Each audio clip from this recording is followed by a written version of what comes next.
up, but squatters won't leave a Colorado Springs home. Now the homeowner will take them to court. Yeah, we first told you last night about the homeowner who says her home is really just being held hostage. She's a single mom trying to pay her son's medical bills. She now lives in New Hampshire and needs to quickly sell her Colorado Springs home, but those squatters won't leave. Only KRDO News Channel 13's Emily Allen confronted the squatters. James and Heather, the squatters were supposed to clear out by noon today, but they made it very clear they do plan to stay. To ask you a few questions. They park in the garage, they play in the backyard, and they even get packages delivered. But realtor Linda Schauer will tell you they don't belong there. I don't want to call them names, but I think they're like cockroaches. They've gone into this house and they're not going to get out. Squatters live in Pauline Hawkins' home.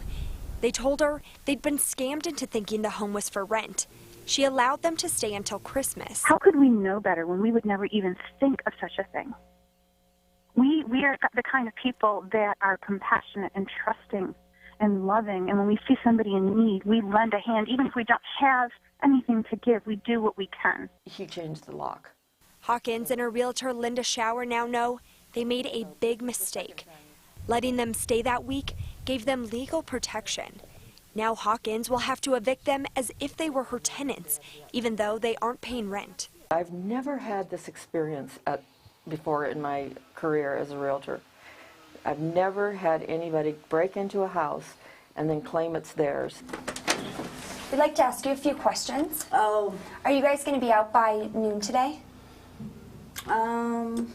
I don't think that's really any of your concern. So why do you guys feel privileged to stay at this house? Burglary in progress, 6334 Crystal Mountain Road.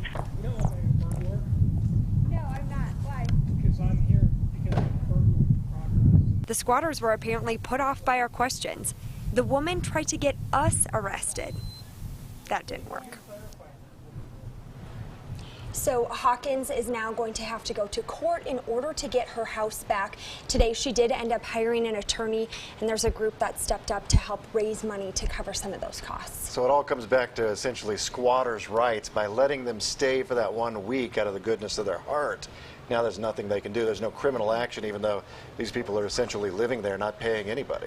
Exactly. That's the crux of the problem, is she gave them that permission that one time.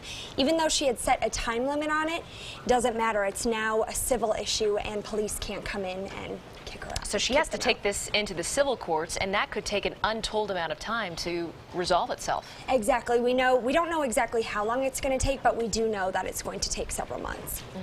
Emily, thanks. Thanks so much.